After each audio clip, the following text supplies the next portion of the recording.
Dr.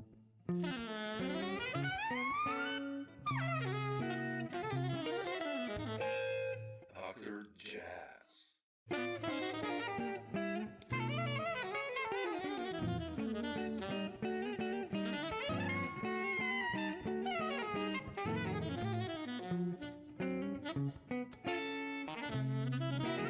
Thanks for finding the time. Appreciate it.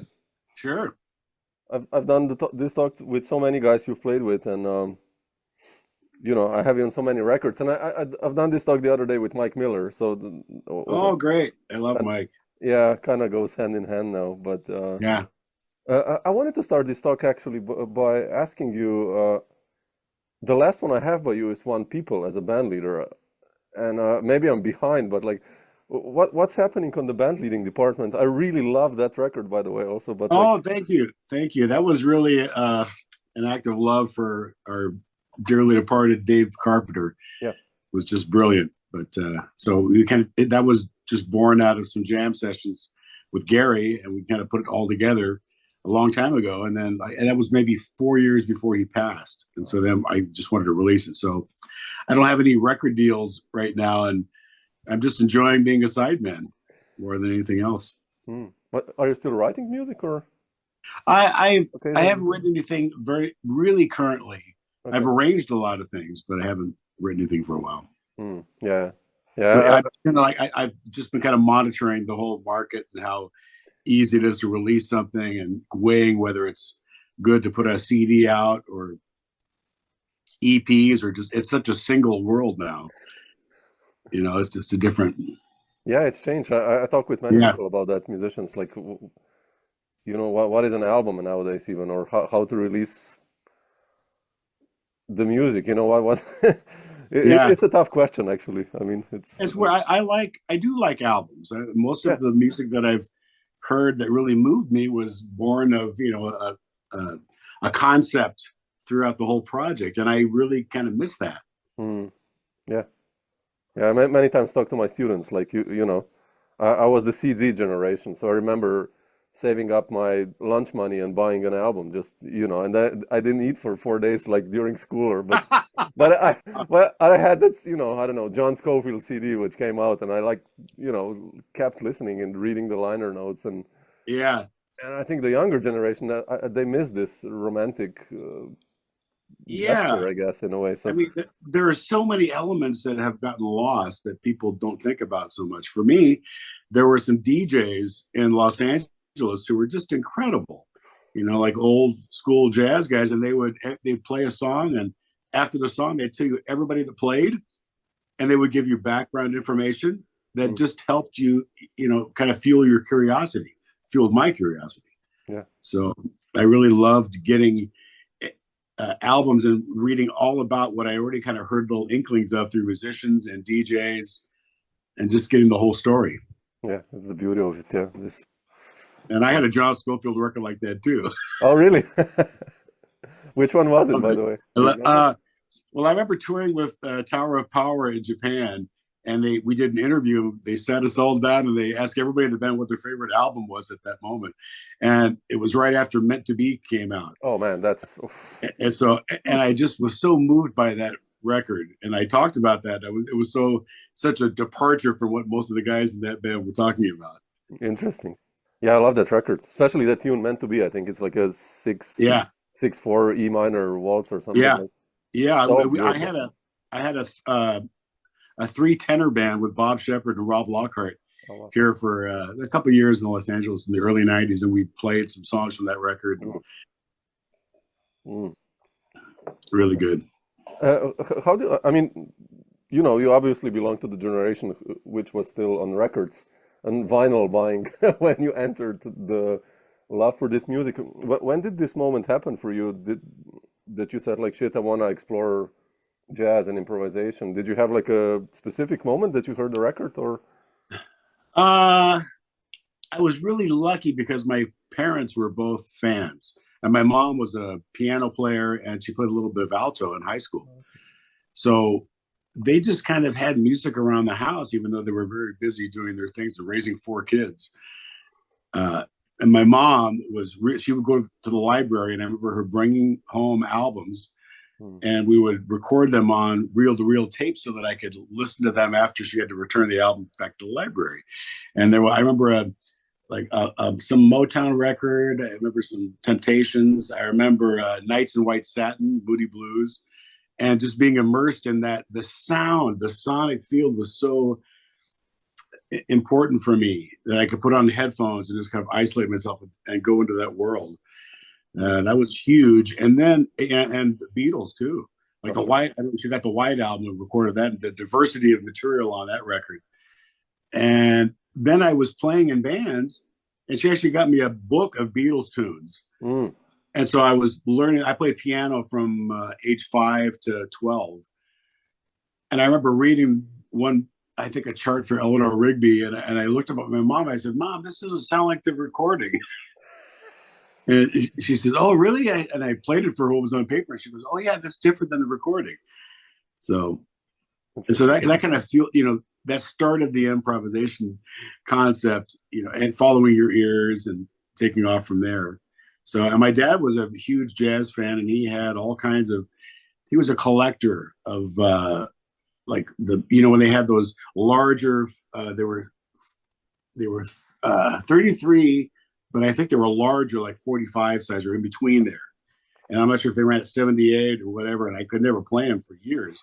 And he would collect all the series of like Georgie Auld on King Records and Earl Bostic, who was brilliant, and he influenced John Coltrane and a bunch of people. So early on, I was curious enough that I kind of connected the dots between players and what I was hearing, and from all the other musicians that I was hanging out with. It's just a huge world of inspiration. Yeah. I love that. This exploration mode when you were in the beginning. I remember, like Schofield was one of my, and Matheny was how I entered the world. And then, I checked out who they played with. And then you come to Chad Baker and Ornette Coleman and, Charlie Hayden, Billy Higgins. I'm like, you learn this fantastic lineage that I think is getting lost a little bit now. I mean, we still talk about it amongst friends. And anytime we have get-togethers, those memories are still intact for a lot of us. Yeah, exactly. And for people of my age, we inspired each other. What are you hearing? What did you hear this week? And including live musicians. That's why I love being where I am. And I bought my house pretty close to the Baked Potato, so I would go there and listen to all these great players and figure out. Where I kind of fit in that. I wanted to learn their songs. So maybe if they enjoyed me hanging out, that I get to sit in with them or something. And, that was kind of the inspiration for that. When did you move to LA, actually? Well, I was very close in Orange County, where I grew up in Santa Ana. Already, I came up in, I think it was 80, 81, and I was visiting some friends that were already in Los Angeles proper. So I'd come up and they kind of would take me around to different places when I was 17, 18. And then I came up, early 20s in like 80, 81 or 82. And you were already doing gigs? I mean, like and sessions and stuff back then? I started to do a little bit of work in Orange County. There wasn't a big scene down there, but there were a couple studios, and, all my early recording experiences were just overdubs to tracks. So it's a different world than people that grew up recording by necessity the whole band at once. And that was it was a different experience, and it taught me a different skill set. So I had to be more focused about my own responsibility to the music in that setting. So I had to be more aware of my sound and how it fit in. And there were a lot of lessons, but it wasn't, when I go back and look at these photographs of Coltrane's quartet at Rudy Van Gelder's studio, and I'm looking, there's not one of them's wearing headphones, and there are no amps in the entire. They're all it's unbelievable the energy that is captured. Yeah, that's why those records, you still put it on. Like, I don't know, the classics are classics. Shape of Jazz to Come or Kind of Blue, and it still works. The energy, right? It's like absolutely it's incredible. Yeah, you could tell that it was just like, mistakes and all. I mean, if you want to call it mistakes, I mean, those guys had a philosophy that was meant to happen right then. And once it's out of your horn, you got to let it go.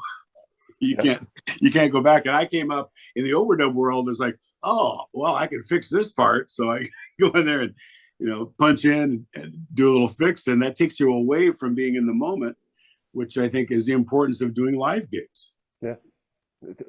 How did you enter this session scene, the studio scene? I mean, it's I talked with Randy Brecker once, and he told me, like, him and Mike in the 70s, they did, like, on the East Coast 2-3 sessions a day. Like, it was Johnny Mitchell, then went to a jazz Yeah. session, and then Bruce Springsteen. Or I mean, and also when I look at the albums, you did, and I have you on, you're like on tons of records already in the 80s, and of course later on. Like, how did you enter this world, and how was that like for you?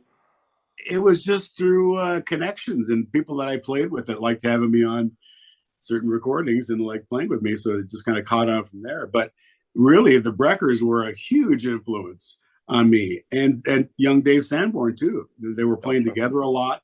That really shaped my perspective on versatility, because I still heard their personalities come through all these different records. Just like you said, they played on an Aerosmith recording and they could rock out, and they would end up on just a whole bunch of different styles of music that were really, even if it was something foreign to me, I liked it even more because, wow, how did they fit their personalities into that music? Yeah. And they did, and very They did. successfully. I could still pick out their sounds from song to song. Yeah, it's incredible, right? Yeah. So that did influence me a lot, and it caused me to be aware of developing my own sound, so I'd be more consistent from record to record. Because early on, I couldn't figure out. That's why I have a studio now. Was simply born of necessity, because I would hear a record that I had, a record come out, and I had just played on somebody else's record a week before, and I thought, wow, why is my sound so different on this record than it was this other one that I just played a week before? Yeah. You start realizing, okay, the microphones in the room and all this, and the people you're playing with, how all that enters into your performance. Yeah. Did you then, beside the studio session work, I mean, when did you start playing gigs also with bands there in LA? Immediately, like. Yeah, it kind of all happened around the same time. I had been doing some gigs in Orange County with, I think I first was in a band where we played original material in 1981. A band called Secret People. And I remember that they were bringing in original material. I thought, wow, this is really cool. We're not just playing covers and copying what other people are doing. We're kind of responsible for bringing our own music in and, kind of putting your own stamp on it. So that was very influential. And then I had met some friends from LA, like Walt Fowler, who's one of my favorite trumpet players. And he was coming down doing gigs with me, and David Garfield on keyboards. Yeah. He would come down, and John Patitucci lived in Orange County at that time. And so we were involved in a lot of projects. And so we'd recommend each other for gigs. And that was kind of how everything flowed from there. It was just about the relationships that I had with these great players and people that I always considered better than I was. Even on my first records, I thought, when I listen back to them now, I thought, man, I'm the weakest guy on this record. Even though it's my concept and I'm proud of that, as much as you can be proud of something, it's just an expression of your experience. And they were my songs for the most part, but it was mostly that I always wanted to be around people who were better than I was, who had something to offer that I could learn from. How did those records happen? I mean, I listened today to The Traveler and The Other Side of the Story, and it's some funky stuff going on there. How did your band leading begin, actually, those records? Well, I was, again, born of different experiences with people that already had bands. So I saw how they were doing their thing, and I just wanted to be a part of that. And in that process, you kind of learn your own way, all these experiences. I go, wow, I like that, but I would do this differently, or, all of those things come into play. And there was it was a different world back in the 80s, the mid 80s. And it was even different for the Breckers when they came up in the mid 70s. And they just came on the scene. It was so, it was so established. And there was so much work you could play jingles, all kinds of movie soundtracks and records. It was all viable work, and it just kept you on your toes.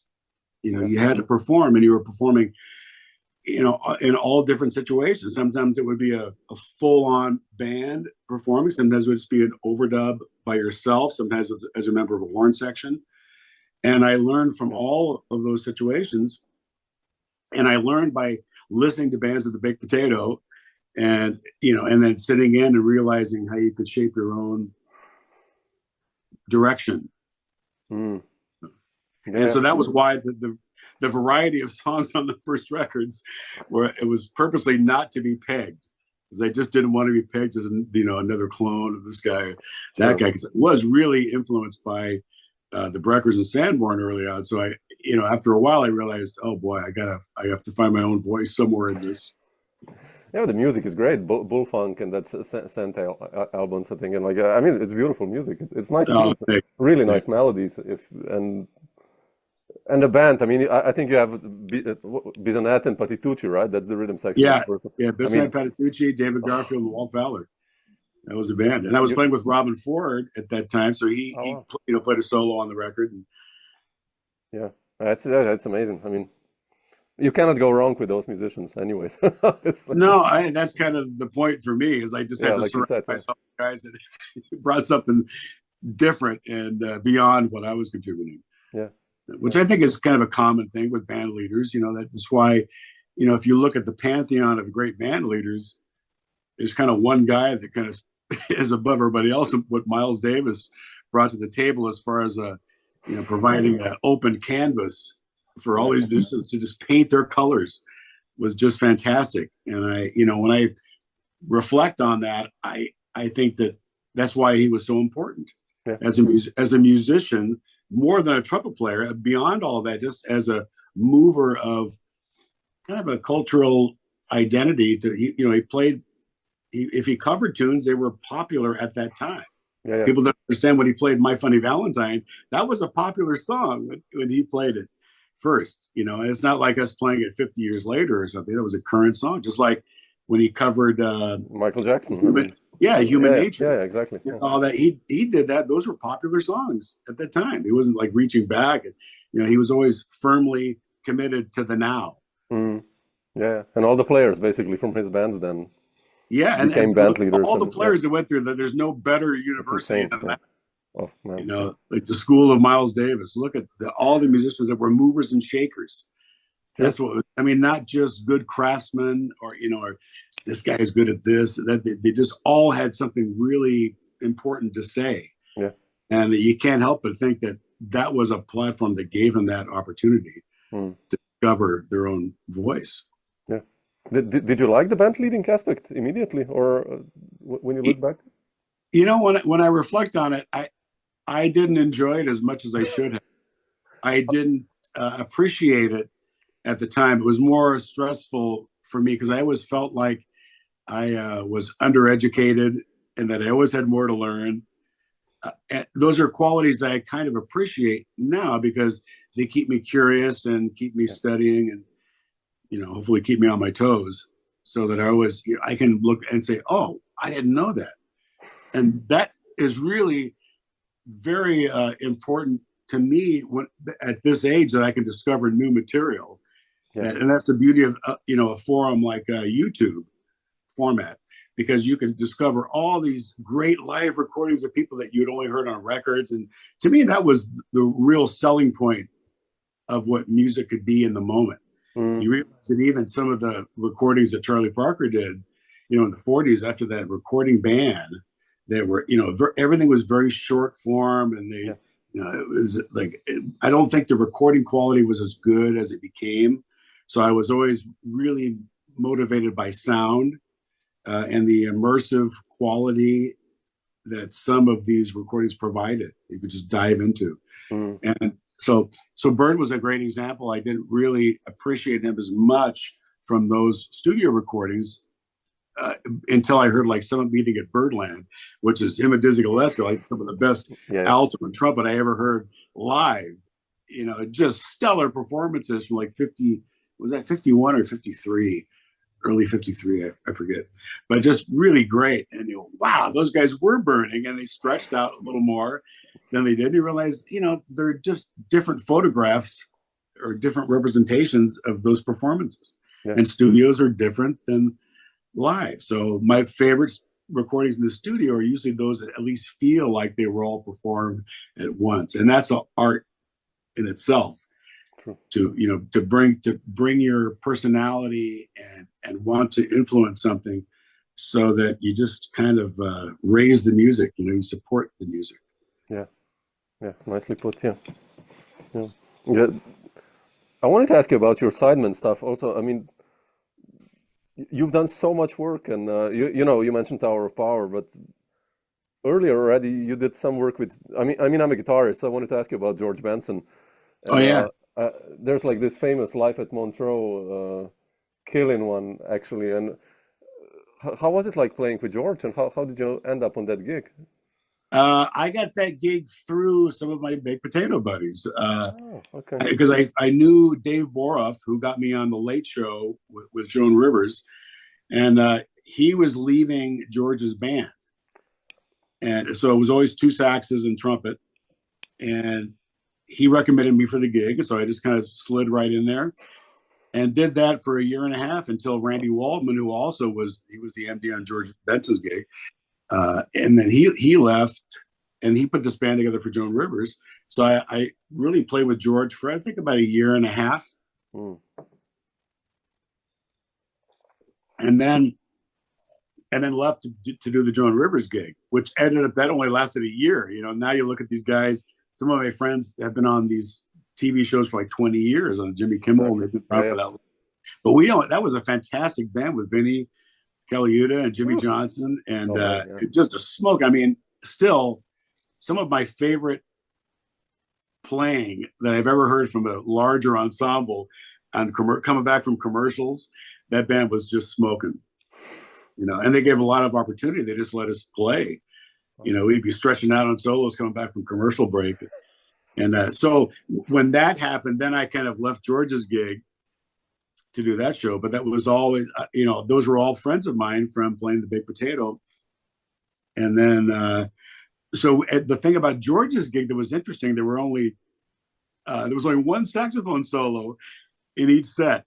So Steve Tavoloni, my brilliant, talented friend, he and I were playing, and we'd switch off night to night, and George didn't care, and he dug it. But it was funny because he would forget who was playing that night. So there were times that he would introduce me as Steve Tavoloni, and when Steve would play, he would introduce him as Brandon Fields, and we got such a kick out of that because and afterwards he was just supportive, unlike a lot of other artists. And I think this is where his jazz element stayed consistent through no matter what he was playing. He really gave us a lot of latitude as a horn section to arrange something for ourselves to be more integrated in the music. And a lot of leaders aren't like that. If they recorded something a certain way and there were no horns on it, then they would not want to hear horns on it ever. Yeah. And there were a lot of pop acts that I worked with that they felt that way. They wanted to maintain that presentation. But George, on the other hand, was like, yeah, let's hear what you guys got. And he was always supportive. So there were songs that we weren't that involved in, that as the more I did the gig, we would actually write more for ourselves to be involved in. Oh, beautiful. And that was a really great experience. Yeah. I wish he did more jazz stuff, because but his jazz playing, man, that's like, he's beyond, he's one of the most spontaneous guys I ever heard. And to me, he kind of brought Charlie Parker vocabulary. Really, I don't want to say modernized, because there are a lot of guys who did that, but I always heard that this thread through certain great players that were on the scene, and he was just working his butt off, through all those early years, through the 60s. And I wasn't even familiar with great albums like The Cookbook with Ronnie Cooper, man. Those guys, amazing playing on that, and they were playing club gigs, a lot of days a week. And that's what we don't have as much now. We don't have the opportunity to go out and play as much. We don't have radio support. So that kind of goes back to what you were talking about, being a band leader and releasing product. I kind of realized early on, when I did go and do gigs on my own, they were somewhat less than satisfying, let's say. I would, one time I remember when I had a manager and I was getting some good airplay, I mean, when The Traveler came out, I personally heard 10 out of 11 songs on that record on the local jazz station. Oh wow. Okay. That's unheard of now. Yeah. You never hear that. Now we've got such isolated stations that kind of they want to stay true to their own delivery, and so you have like a jazz format that can be kind of dated, and they're not playing a lot of modern stuff. So you don't get the same kind of representation that we had back then. And I personally I could do 2 weekends a month at two different clubs, one of which was where Nova Records was based, my first record label I was on. And I could do 1 weekend there, 1 weekend at a club in Sherman Oaks, and 4 Tuesdays or Mondays at the Baked Potato, all with my own band. That was like from the mid '80s into the early '90s, and then it just stopped. It just like the work it just stopped being supported, and there were some riots that happened around '92 that slowed the scene down a little bit. Where Nova Records was, and that restaurant were affected by these barricades they put up to stop people from going into Westwood Village, which is where the club was. Yeah, interesting. Oh. Yeah, it's changed. Yeah, definitely. Also in Europe, I mean, it's noticeable. Yeah, I did. I noticed that a lot of the people that I really that were inspiring me, they had such diverse backgrounds. They were doing studio work in town, and then they would go on these little tours and go to Europe and play and have great crowds. But that was kind of an easy way for New Yorkers in particular to get to Europe, because it was a lot closer than those of us from the West Coast. Yeah, definitely. You mentioned Vinny Colaiuta, obviously. He's one of my favorite drummers, and you've played also with Weckl a lot, with Dave. I learned a lot from Dave. He made me a better player. How did you end up playing with Dave? And that was also through Steve Tavoloni, because Steve had played on the first record that Dave did for GRP after members of Chick's band, which is really great. Master Plan, right? What's that? Master Plan. That was the record, right? No. Yes. Yeah. Right. That was the first. Yeah. So it was Steve and Bob Malik played saxophones on that record, and both great. But Steve was slated to do the band, and he didn't want to travel. He's had such a brilliant career working with Thomas Newman, and just like really a brilliant iwi player and saxophonist. One of my all-time favorites. So when he bailed on that gig, he recommended me. So I kind of fell into that and did it for about 5 years. Well, yeah. And that made me a better player, just playing night after night. And I saw, okay, there's a difference when you're playing parts in a band and when you're a full-on member, and you have to throw it down every night, and you're responsible for melodies and solos. Yeah. You're just a member of a horn section. You have a lot of higher responsibility, let's say. Yeah. No, it's quite complex music you guys did. I mean, it was like some really heavy stuff there going on. Yeah, and to internalize all that was really good. Yeah.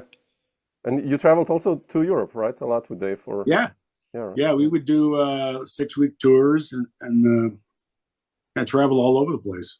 Yeah, amazing. Yeah, I love those records. I mean, especially also his connection with Tom Kennedy. Yeah. I mean, on bass and again, that's beautiful. Those are relationships that are very important. They went way back to St. Louis. They were Jay Oliver too. The three of them were really solid, and it's good to play with friends, and I'm lucky to do that now. I mean, when I look at Mike Miller and Walt Fowler, David Garfield. I wanted to ask you about that. Yeah, one of my main inspirations, Albert Wing, who I kind of came in and did Mike's band, and they introduced me to Mike Miller.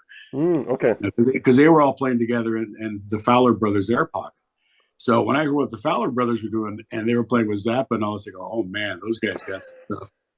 You talk about multiple influences and high levels of musicianship. It's just it was very great. I remember talking to Chad Wackerman, and he said, like, he was changing tours and gigs between Alan Holdsworth and Frank Zappa, and I was like, and it's like, man, this is insane. Like two of the craziest, on each side, like Yeah, yeah, a amazing. lot of content. Yeah, yeah. Yeah, exactly. And Jimmy Johnson, I mean, also like Oh yeah, who you played yeah. with a lot, man. It's like he's Yeah. I mean, again, because of YouTube, we can go back and hear some of these yeah, great performances. Like at the time, I was doing my own stuff when Alan Holdsworth was out there, and Jimmy was doing these gigs. Well, that one band with Gary Husband too. oh yeah, That trio was just off the hook, man. It was just incredible. That yeah, totally unique playing that Alan Holdsworth brought. man. And there's just nobody like him. And I guess that's maybe one of the most important things is to appreciate somebody for what they really established. He had a really remarkable concept. Completely. Yeah. But I don't know if sometimes the density, if it gets past anybody, but I don't care. I just like the fact that I can discover these after so many years and be surprised again at what bands brought to the table, especially if Yeah. they were on the road.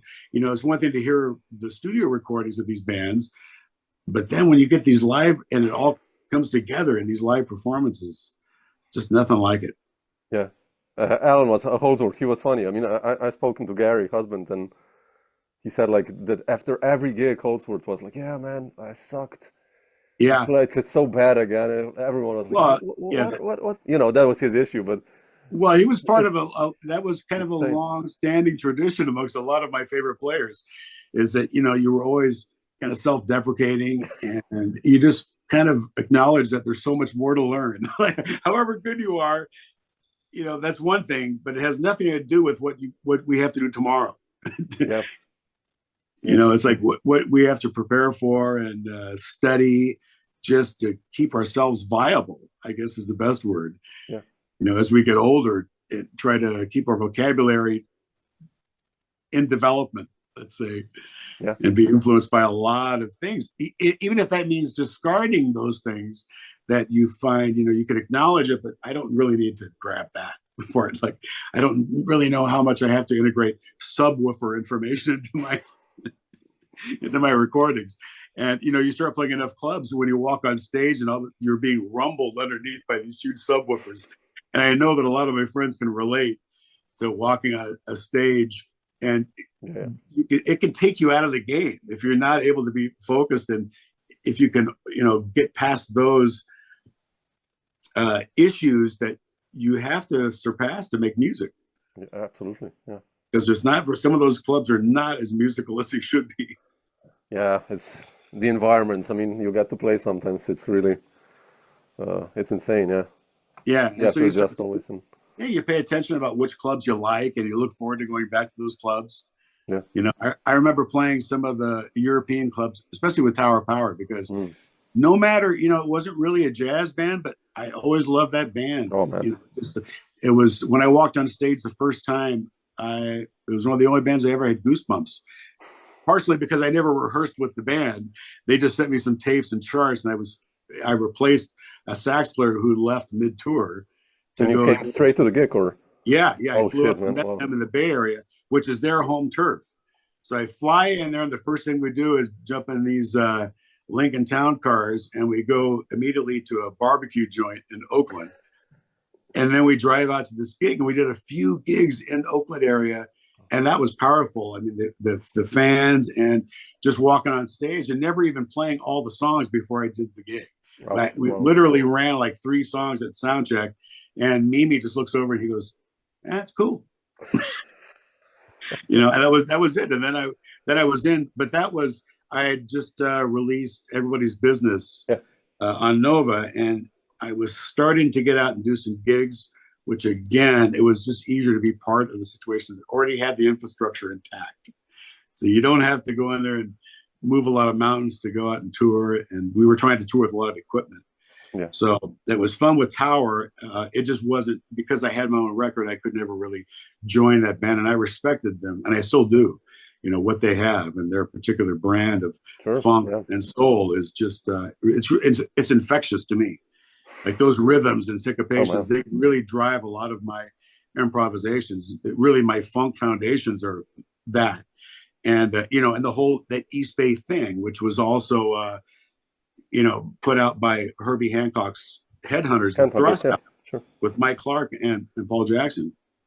The way they play together, I view as born of that same rhythmic concept.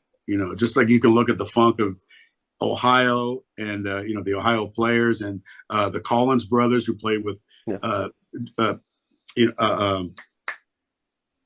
George Clinton and Parliament Funkadelic, and oh my God, James Brown. And what they brought to that table, and just those particular styles. Just like you can look at a jazz rhythm section and how they interact, and how easy it is for them to play with. That's really important. Yeah, the rhythm sections. Yeah, I mean, or the meters. Yeah. That's like a completely again, music born of that area. Yeah, like exactly. You can see a lot of the music that came out of New Orleans had that stamp on it. Same with Minneapolis, with Prince and the Time and those bands. There's a particular style of funk. They just call it rhythm. The way that where they put it. Exactly. Yeah. You mentioned before Steve also, and him working with movies, and I know you did a lot of movie work also, and how was that like for you? You're in some big movies, and like, how did you enter that world? I mean, you are in LA, which is West Coast, which is the world for that, but still. Yeah, that was also through just different connections. I was lucky. There was some association, I think, that I got turned on to. James Horner found out, so I did some movies with James Horner. And even, people like Dave Sanborn, who was a hero of mine. He recommended me. He came out and sat in with us at the Baked Potato one night with Lobotomies, and that was a great experience. And so we were talking, and actually my last message I had in my little guest house that I rented for $350 a month in North Hollywood before I found this house. The day before I moved, I had done the Late Show, and I played a solo on the opening theme, and we would kind of pass around that solo amongst a few different guys in the sax section. And so I played the solo, and I came home, and all my stuff is in boxes. I'm getting ready to move out of my guest house, and I see I have a message, and I go click on it, and it's Dave Sanborn. He goes, "Brandon, that was a fucking great solo." And just to hear that and get that kind of support from people that I really looked up to, it meant a lot. And I wish I had the recording. I probably have it on cassette somewhere. You should use that on an album or something. Like, just start this record with that. That would be beautiful. Amazing. Yeah, so it's great. Just like these associations. And I remember telling Randy Brecker when I ran into him in Thailand, like in 94 or somewhere around there, and I told them that they had done a version of Rocks, which is off the first Brecker Brothers album, and they had done a version at Montreux without the third part that Sanborn played. And so I told Randy that I put it on my reel-to-reel, and I played Sanborn's part in Rocks. I was just like, I was so thrilled to tell Randy. I said, "Hey man, I learned Dave's part on Rocks, and I played it." And I played at the end of the month in New York, so with David Garfield. So I mean, it's really great to have those associations and play with people that were really important for me. Randy was, it's David's project. David Garfield's project. Yeah. Oh yeah, because you've done a lot of records with him lately. Yeah. Beautiful. Yeah. So it's Will Lee who played with the Breckers, sure. and Steve Ferroni on drums. Oh man, brilliant. And a guitarist I've never played with. I'm blanking on his name, but that'll be a great gig. Fantastic, man. Yeah. I wanted to ask you. That kind of leads me. Like, what are your plans for the upcoming months and gig-wise or recording-wise? I mean, well, I've got this month's good. I got back from South Africa. I'm still a little jet-lagged from that, like a week ago. I got back. I'm adjusting, and so I have, like, last night I played the Baked Potato with artist named Tom Rotella, who's a great guitarist and composer. And then earlier in the week I played there Tuesday night with a brilliant jazz singer named Janice Mann, and one of the more spontaneous and true jazz gig. We're just calling tunes and not as heavy on the arrangement aspects as there are, let's call it spontaneous arrangement. Hopefully we do. And realizing one of the things that I like to do is to be able to accompany singers and other instrumentalists as a part of the band and not just isolated to, okay, here are my fills, here's where I play a solo, and then you're done, to be integrated and really present in the whole process. So, and I'm really lucky to be part of these. I'm going to miss a Mike Miller gig coming up, but I love playing with them. I love playing David's gigs.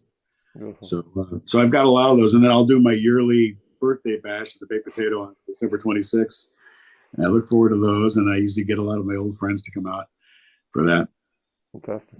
So, yeah. And that's, I go to New York, and then I come back, and I go to Iceland at the end of November, and that's been an ongoing gig with a fantastic singer named Gero Olafsson, and we done these Christmas shows there for like 6 or 7 years, and that's really? Through Randy, who is the original owner of the Baked Potato.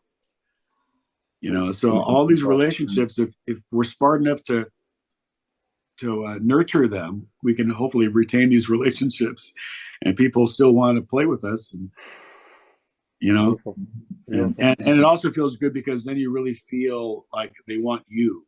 They're not just you're not just a saxophone player that they're calling. They want you. They want your personality, and because your sound, and everything. Just everything that we can bring to the table is important, including our attitudes. And support for them and what they're doing.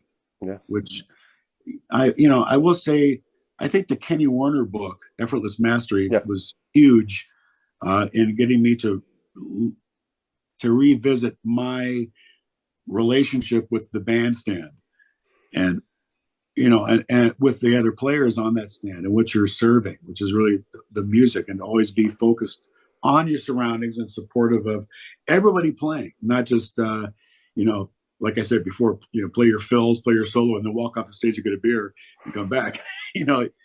You're kind of invested in what's happening. So even if I do walk off the stage now, people in the audience will see that my energy is still focused toward the band. It's important, yeah. So that's important now more than ever because we have such a diminished lack of attention. Yeah. Oh, absolutely. People are just too easily entertained by short form.